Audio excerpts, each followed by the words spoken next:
Hello viewers, welcome to my channel. देखिए, मैं आज इस वीडियो में fundamental theorem of cyclic group का स्टेटमेंट क्या है और उसका प्रूफ करके दिखाऊंगा।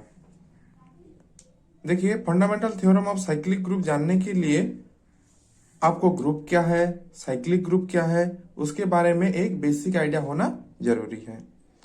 तो मैं फिर भी एक बार बता देता हूं कि साइक्लिक ग्रुप क्या है। अगर आपको इसके बारे में एक डिटेल वीडियो चाहिए तो मुझे आप लोग कमेंट सेक्शन में बता सकते हैं। तो देखिए, जी एक ग्रुप है। जी को अगर मैं एक ग्रुप कह रहा हूं तो ओ जी 4 कंडीशन सेटिस्फाई करना चाहिए। वो 4 कंडीशन क्या क्या है? एक है क्लोजर प्रॉपर्टी, एक है एसोसिएटिव प्रॉपर्टी, एक है आइडेंटिटी प्रॉपर्टी और एक है इनवर्स प्रॉपर्टी। ये 4 कंडीशन अगर जी सेटिस्फाई कर रहा है तो मैं इस जी को एक ग्रुप कहूंगा। ठीक है। अभी साइक्लिक ग्रुप क्या है? देखिए, जी में बहुत सारे एलिमेंट हो गए। अगर ए एक एलिमेंट है जी का, एक एलिमेंट है जी का, और जी के हर एक एलिमेंट को अगर मैं a to the power n के फॉर्म में लिख सकता हूं, where g is belongs to set of integer, तभी मैं जी को क्या कहूंगा? जी एक साइक्लिक ग्रुप है बोलकर कहूंगा। जी को कब मैं साइक्लिक ग्रुप कहूंगा? जब जी को मैं जी के हर एक एलिमेंट को a to the power n के फॉर्म में लिख सकता हूं और वह n is belonging to set of integer, तभी मैं जी को एक साइक्लिक ग्रुप कहूंगा।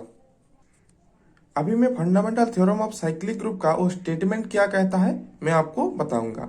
देखिए, fundamental theorem of cyclic group को उसमें 3 स्टेटमेंट है।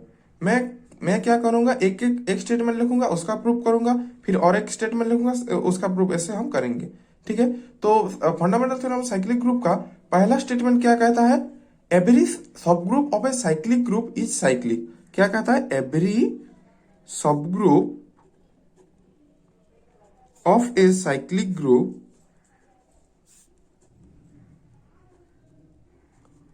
is cyclic।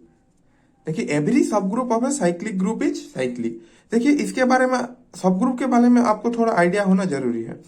जी, यदि जी एक ग्रुप है और मैं उसका सब ग्रुप निकालना चाहता हूं, अगर एच एक जी का सब ग्रुप है, मतलब एच में वो सारे, मतलब जी के कुछ एलिमेंट को लेकर ही मैं एच एक सब ग्रुप बनाऊंगा। जी में कौन कौन से एलिमेंट हो गए, एच में कौन कौन से एलिमेंट हो गए, जी का कुछ एलिमेंट लेके ही मैं एच बनाऊंगा। तो अगर और एच को क्या क्या कंडीशन सेटिस्फाई करना चाहिए, वो सेम कंडीशन उसको सेटिस्फाई करना होगा। क्या क्या? एक है closure property, then associative, then identity, then inverse. मैं जी का कुछ एलिमेंट लेके एच में रखूंगा और एच अगर ये चारों कंडीशन सेटिस्फाई करेगा तो मैं एच को सब ग्रुप कहूंगा। ठीक है। अभी अभी क्या बोल रहा है वो स्टेटमेंट, थ्योरम? एवरी सब group of A cyclic group is cyclic. मतलब ये कह रहा है कि जी का मैं कोई भी सब ग्रुप ले लूं, अगर जी एक साइक्लिक ग्रुप है और एच में जो भी अगर सब ग्रुप ले लूं, जी का जो भी मैं एच सब ग्रुप मतलब फॉर्मेशन करूंगा, वो भी 100% क्या होगा? साइक्लिक ग्रुप होगा। साइक्लिक ग्रुप होगा। साइक्लिक ग्रुप होगा मतलब एच के हर एक एलिमेंट को मैं a to the power n के फॉर्म में मैं लिख सकता हूं। यार, ए जो भी एक एलिमेंट होगा एच का, मतलब एच के हर एक एलिमेंट को मैं a to the power n के फॉर्म में लिख सकता हूं। ये थ्योरम का फर्स्ट स्टेटमेंट यह है। देखिए, अभी हम लोग इस थ्योरम के स्टेटमेंट का, थ्योरम के प्रूफ की तरफ चलते हैं। देखिए, हमको गिवन क्या क्या है? गिवन हमको कुछ नहीं है, जी एक ग्रुप है और एच हमको एक उसका सब ग्रुप दिया है, और हमको प्रूफ क्या करना है कि एच भी एक साइक्लिक ग्रुप होगा। ठीक है। तो हमको गिवन दिया है कि जी इज ए साइक्लिक ग्रुप। जी हमको एक साइक्लिक ग्रुप है। जी अगर एक साइक्लिक ग्रुप है तो मैं जी को a to the power n के फॉर्म में लिख सकता हूं, ऐसे ऑब्वियसली। देखिए, जी को हम ऐसे भी डिनोट करते हैं। ठीक है। जी हमको एक साइक्लिक ग्रुप दिया है और हमको क्या गिवन है? एंड एच इज ए सब ग्रुप ऑफ जी। एच क्या है? जी का एक सब ग्रुप है। एच अगर जी का सब ग्रुप है मतलब एच सबसेट होगा जी का, और H is also a group. H is also a group. H एक क्या है? ग्रुप है, और हमको प्रूव करना है कि H is a cyclic group, मतलब H के हर एक एलिमेंट को हम a to the power something के फॉर्म में लिख सकते हैं। देखिए हमको क्या प्रूव करना है, हमको प्रूव करना है we have to show H is a cyclic group. देखिए हम यहाँ पे 2 केस अराइज होगा। एक केस क्या होगा कि एक केस में H में सिर्फ एक आइडेंटिटी एलिमेंट होगा, H के सेट में सिर्फ एक आइडेंटिटी एलिमेंट होगा, और दूसरा केस हम लोग कंसिडर करेंगे कि H is not equal to identity set of identity element, मतलब H के अंदर आइडेंटिटी एलिमेंट के अलावा और भी सारे एलिमेंट होंगे। ठीक है, हम केस 1 कंसिडर करते हैं, H is equal to E, मतलब H के अंदर सिर्फ एक एलिमेंट है, वो है आइडेंटिटी एलिमेंट। ठीक है, अगर H के अंदर एक ही एलिमेंट है identity, then there is nothing to prove, why? Because H के हम हर एक एलिमेंट को e to the power something के फॉर्म में हम लिख सकते हैं। H के हर एक एलिमेंट को मैं e to the 1 is equal to e लिख सकता हूं, मतलब H के हर एक एलिमेंट को मैं a टू द n, मतलब 1 बिलोंग टू इंटीजर, मतलब मैं H के हर एक एलिमेंट को एक के पावर समथिंग में लिख सकता हूं, इसीलिए H क्या हो जाएगा, H is a cyclic group. Case 1 के लिए प्रूव हो गया। ओके, अभी हम केस 2 के लिए देखेंगे। देखिए यहां हम क्या कंसिडर करेंगे, H एक subgroup is not equal to E, मतलब इसका मतलब ये नहीं है कि H के अंदर E नहीं है, H के अंदर E है, तभी तो ये एक ग्रुप है ना। अगर H के अंदर आइडेंटिटी एलिमेंट ही नहीं होगा तो ये ग्रुप कैसे होगा। H के अंदर आइडेंटिटी एलिमेंट के अलावा और बहुत सारे भी एलिमेंट है, इसलिए मैं इसको ऐसे लिख रहा हूं, H is not equal to E। ठीक है, ओके, अभी मैं एक क्लेम करूंगा, क्या क्लेम करूंगा कि H contain an element of type a to the power t। मैं क्लेम करूंगा H कंटेन, यहां लिखेंगे we claim H contain an element of type a to the power t, मतलब H के अंदर कौन कौन से एलिमेंट हो गए, किस टाइप के एलिमेंट हो गए, a to the power t के a to the t type के एलिमेंट हो गए, where t is an integer, t is an positive integer. देखिए G के अंदर कौन कौन से एलिमेंट थे, G के अंदर a to the power something के फॉर्म में जो एलिमेंट लिख सकते हैं वो एलिमेंट थे। मैं क्या हूं, H एक सब ग्रुप ऑफ G है, मतलब G का कुछ एलिमेंट लेके मैं H में डाला हूं, तो G का कुछ एलिमेंट लेके मैं H में डाला हूं, तो H का भी हर एक एलिमेंट को मैं a टू द t के फॉर्म में लिख सकता हूं, और मैंने क्लेम क्या है, t is an positive integer. वो बात अभी हम लिख रहे हैं, सिंस G एक साइक्लिक ग्रुप है, एवरी एलिमेंट ऑफ H का हर एक element is in the form of a to the power t के फॉर्म में होगा नहीं, t belongs to integer, obviously होगा। ठीक है, but when a to the power t is belongs to H, अगर t, मैंने यहाँ पे क्या क्लेम किया है कि t हमेशा पॉजिटिव इंटीजर होगा, अगर a to the t H को बिलोंग करेगा, और t अगर नेगेटिव हो गया तो t इज लेस देन 0 हो गया तो क्या होगा। देखिए H एक ग्रुप है, मतलब इस एलिमेंट का इनवर्स भी H में ही एग्जिस्ट करना चाहिए। ठीक है, a टू द t अगर H को बिलोंग कर रहा है तो a टू द t का इनवर्स भी H को बिलोंग करना चाहिए, मतलब a to the minus t भी क्या H को बिलोंग करना चाहिए। देखिए t अगर लेस देन 0 है तो माइनस टी ग्रेटर देन 0 होगा या नहीं, ऑब्वियसली होगा। तो a to the minus t एक क्या हो गया, एक मतलब माइनस टी पॉजिटिव हो गया, और a to the minus t belongs to H हो गया, मतलब मेरा क्लेम सेटिस्फाई हुआ कि नहीं हुआ कि a to the t is belongs to H and t is positive integer. मेरा क्लेम मतलब वेरीफाइड हो गया कि H contain an element of type a to the t where t is an positive integer. देखिए आपके मन में एक क्वेश्चन होगा कि मैंने ऐसा एक क्लेम क्यों किया। देखिए मैंने एक क्लेम क्यों किया आपको अभी पता चल जाएगा। देखिए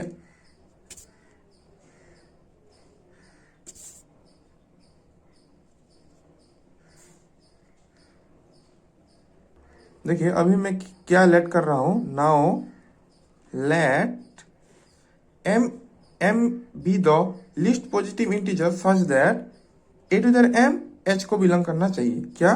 m be the least positive integer such that a to the power m is belongs to h होना चाहिए। ये मैंने लेट कैसे किया? देखिए g एक साइक्लिक ग्रुप है, मतलब g में कौन कौन से टाइप के एलिमेंट होगा, e होगा, a होगा, ए टू द पावर 2 होगा, ए टू द पावर 3, ऐसे एलिमेंट हो गए।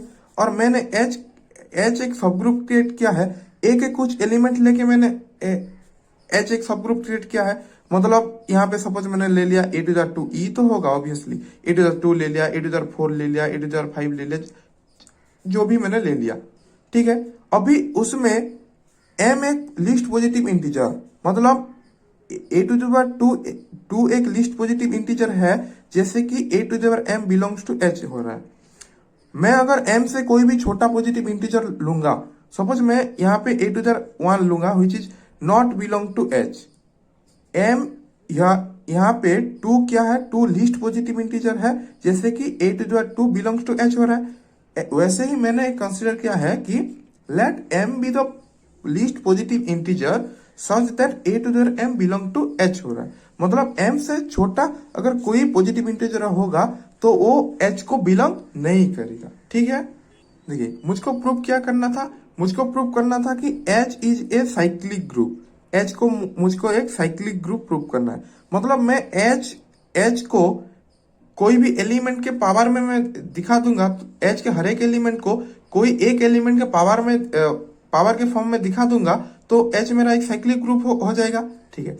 अगर मैं h को ए टू द m के पावर के रूप में दिखा दूं, a to the power m is belong to h होगा, ऑब्वियसली होगा, ठीक है। h के अगर और जितने भी एलिमेंट है, h के और जितने भी एलिमेंट है उनको अगर मैं a to the power m के पावर समथिंग में अगर दिखा दूं तो h मेरा एक साइक्लिक ग्रुप हो जाएगा, नहीं हो जाएगा, ठीक है। तो मुझको अभी क्या शो करना है, we have to show a to the power m का जो साइक्लिक ग्रुप है ये किसके इक्वल है, h के इक्वल है। अगर मैं h को ए टू द m के साइक्लिक ग्रुप के इक्वल दिखा दूं तो मेरा क्या हो जाएगा, h एक साइक्लिक ग्रुप मैं कह सकता हूं, ठीक है। देखिए अगर आपको कोई दो सेट दिया, ये भी एक सेट है, ये भी एक सेट है, अगर दो सेट को आपको इक्वल दिखाना है तो आप क्या करते हैं, अगर मुझको a is equal to b दिखाना है तो मैं a is subset of b और and b is subset of a, ये दो चीज दिखा दूंगा तो मैं कह सकता हूं कि a is equal to b, ठीक है, ओके। मैं सिमिलर ये कॉन्सेप्ट को मैं यहाँ पे यूज करूंगा, ठीक है, ओके।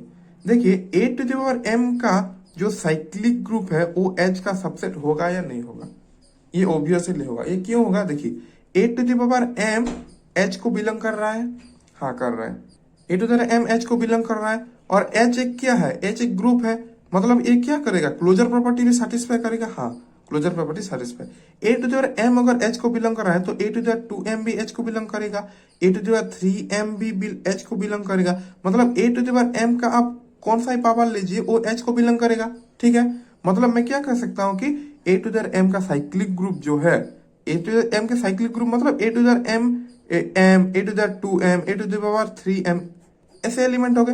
ये किसका सबसेट होगा, h का सबसेट होगा। मतलब यहां से मैं इसको दे दूंगा equation 1, a to the power m का साइक्लिक ग्रुप h का सबसेट है। फिर मैं क्या प्रूव करूंगा, मैं प्रूव करूंगा कि h is subset of a to the power m का साइक्लिक ग्रुप। h को अगर मैं a to the power m का साइक्लिक ग्रुप का अगर सबसेट प्रूव कर दिया तो मैं लिख सकता हूं h is equal to a to the power m का साइक्लिक ग्रुप, और वहां से मेरा प्रूव हो जाएगा कि h is a cyclic group, ठीक है। देखिए मैं यहाँ पे प्रूव करूंगा कि h is subset of a to the m का साइक्लिक ग्रुप, ठीक है। इसके लिए मैं क्या कर रहा हूँ कि मैं लेट कर रहा हूँ कि b एक एलिमेंट जो h को बिलोंग कर रहा है, और मैं दिखा दूंगा कि b a to the m का साइक्लिक ग्रुप को भी बिलोंग करेगा। तो अगर मैं ऐसा दिखा दिया तो मैं लिख सकता हूँ कि h is subset of a to the m का साइक्लिक ग्रुप, ठीक है, okay. b is belonging to h, h के अंदर किस टाइप के एलिमेंट है, a to the power k a to the power t, where t is a positive integer, ठीक है, okay. t is a positive integer. अगर b एक element h को बिलोंग कर रहा है तो मैं b को a to the power a to the t, अगर ए टू द के जिस फॉर्म में आप बोल सकते हैं, मैं बी को a to the power t form में लिख सकता हूं कि नहीं लिख सकता हूं? ऑब्वियसली लिख सकता हूं। बी के एच के अंदर किस टाइप के एलिमेंट है जी? उस टाइप के एलिमेंट है जिसको हम ए टू द टी फॉर्म में लिख सकते हैं, but T is a positive integer. अगर बी एक एलिमेंट एच के अंदर है तो मैं बी को भी ए टू द टी फॉर्म में लिख सकता हूं, ठीक है। देखिए, मगर हमने लेट यहाँ पे क्या किया था कि m एक पॉजिटिव इंटीजर है such that a to the m is belong to h, मतलब m से कोई भी छोटा पॉजिटिव इंटीजर नहीं हो सकता है, जैसे कि a to the m h को बिलोंग करेगा। अगर ए टू द m भी h को बिलोंग कर रहा है और ए टू द t भी h को बिलोंग करना है, मतलब h हमेशा t से छोटा होगा और t के इक्वल होगा, ठीक है। अभी मैं क्या करूंगा, t को रख के m से डिवाइड कर दूंगा। उसके बाद यहाँ पे कुछ क्वोशिएंट होगा और रिमाइंडर कुछ होगा, ठीक है। बाय डिवीजन एल्गोरिथम में क्या लिख सकता हूँ, t is equal to m q plus r लिख सकता हूँ, और r का वैल्यू क्या होगा, t से हमेशा छोटा होगा, ठीक है। डिवीजन एल्गोरिथम के मदद से मैं क्या लिख सकता हूँ, t is equal to m q plus r. देखिए, अभी मैं क्या करूंगा, इन दोनों के तरफ a का पावर ले लूंगा। t अगर एम क्यू प्लस आर के बराबर है तो मैं a to the power t को a to the power m q plus r लिख सकता हूँ या नहीं? लिख सकते हैं। फिर a to the power m q into a to the power r लिख सकते हैं, लिख सकते हैं। अगर मैं क्या करूंगा, ए टू द पावर आर को यहाँ रखता हूँ और इसको इस तरफ ले जाता हूँ, मतलब a to the power r किसके बराबर होगा, a to the power minus m q into a to the t, obviously होगा, okay. A to the power r को मैं a to the power m whole to the power minus q लिख सकता हूं, a to the power m whole to the power minus q into a to the t लिख सकता हूं, okay. देखिए, a to the power t किसका element है, h का एलिमेंट है। मुझे अब बताइए, a to the m whole to the minus q a h का एलिमेंट होगा या नहीं होगा? ऑब्वियसली होगा। देखिए कैसे होगा, मैं बता रहा हूँ। आपको मालूम है a to the m h को बिलोंग कर रहा है, मतलब a to the minus m भी एच को बिलोंग करेगा by inverse property, okay. A to the minus m अगर एच को बिलोंग करेगा तो a to the minus two m भी तो एच को बिलोंग करेगा बाय क्लोजर प्रॉपर्टी। ऐसे ही a to the power m whole to the power minus q करेंगे तो भी वो एच को बिलोंग करेगा, ठीक है। आपको मालूम था a to the t h को बिलोंग कर रहा है और a to the m whole to the minus q भी एच को बिलोंग कर रहा है, ठीक है। तो बाय क्लोजर प्रॉपर्टी ये भी एच को बिलोंग कर रहा है, ये भी एच को बिलोंग कर रहा है, तो इनका जो प्रोडक्ट है वो भी एच को बिलोंग करेगा। और इनका प्रोडक्ट क्या है, ए टू द आर है, a to the power are भी क्या करेगा, एच को बिलोंग करेगा। लेकिन आपको क्या मालूम है, आर का वैल्यू टी से हमेशा छोटा होगा। देखिए, मैंने यहाँ पे मिस्टेक कर दिया था, ये टी नहीं होगा, ये एम होगा, डिवाइजर होता है ना डिवीजन एल्गोरिथम में, मतलब आर का वैल्यू हमेशा क्या होगा, एम से छोटा होगा। एम से छोटा होगा मतलब यहाँ पे देखिए, ए टू द आर अगर एच को बिलोंग कर रहा है और आर का वैल्यू एम से छोटा है, ये तो कॉन्ट्राडिक्शन हो जाए, ऐसा तो कभी हो नहीं सकता। हमने एम को क्या लेट किया है कि एम एक positive integer, least positive integer है, जैसे कि a to the m h को बिलोंग कर रहा है, और आप यहाँ पे आ रहा है कि आर एम से भी छोटा है और एच को बिलोंग कर रहा है, तो ऐसा तो हो नहीं सकता। एक केस में हो सकता है, वो क्या है, r is equal to zero होगा। R is equal to zero होगा तो a to the power zero which is equal to identity, वो एच को बिलोंग करेगा, ऑब्वियसली, ठीक है। तो यहाँ पे हम क्या कंक्लूजन पा जा रहे हैं कि आर का वैल्यू क्या है, जीरो है, ओके। अभी आपने क्या पाया कि आर का वैल्यू जीरो है। अगर आर का वैल्यू जीरो है तो मैं यहाँ पे टी को क्या लिख सकता हूँ, t is equal to m q लिख सकता हूँ, ठीक है। मैं क्या लिखूंगा, t is equal to m q, और a to the t is equal to a to the power m q भी लिख सकता हूं। तो मैं लिख रहा हूं a to the power t is equal to a to the power m q, ठीक है। ए टू द टी को मैंने ए टू द एम क्यू लिख दिया। अभी मैं a to the m q को a to the power m whole to the power q लिखूंगा, लिख सकता हूं, ओके। देखिए, a to the power t किसका एलिमेंट था, एच का एलिमेंट था, और a to the m whole to the power q ये किसका एलिमेंट होगा, a to the m whole to the q ये a to the power M के साइक्लिक ग्रुप का एक एलिमेंट होगा, ठीक है। मतलब ए टू द टी किसका एलिमेंट हो गया, ए टू द एम के साइक्लिक ग्रुप का एक एलिमेंट हो गया कि नहीं हो गया, ऑब्वियसली होगा। देखिए, मैंने लिया था a to the power t h का एलिमेंट है, a to the t h का एलिमेंट है, ए टू द टी मतलब बी मैंने एच का एलिमेंट लिया था, और मुझको यहाँ पे क्या मिल गया कि b a to the m का साइक्लिक ग्रुप का एक एलिमेंट है, ठीक है। तो अभी मैं क्या कंक्लूड कर सकता हूं कि H is subset of cyclic group of a to the power m। इसको हम दे देंगे इक्वेशन 1। ठीक है, इक्वेशन 2। इक्वेशन 1 में हमने क्या पाया था कि a to the m H का सबसेट है, और यहाँ पे हमने क्या पाया, H is subset of a to the m। So from equation 1 and 2 हम क्या कंक्लूड कर सकते हैं कि H is equal to cyclic group of a to the m।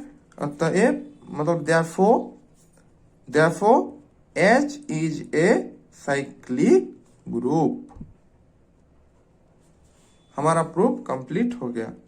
जी हमने एक ग्रुप लिया था और H हमने एक साइक्लिक मतलब सब ग्रुप लिया था, और हमने जी को भी साइक्लिक ग्रुप प्रूफ कर दिया। तो हमारा प्रूफ यहाँ कंप्लीट हो गया। इसका सेकंड और थर्ड पार्ट भी बाकी है, मैं उसको भी उसका वीडियो भी मतलब इसका सेकंड और थर्ड पार्ट अभी बाकी है। मैं सेकंड और थर्ड पार्ट का स्टेटमेंट और उसका प्रूफ का भी एक वीडियो बना दूंगा। उसके लिए आप डिस्क्रिप्शन भी चेक कर सकते हैं उसके वीडियो के लिंक के लिए। Thank you so much.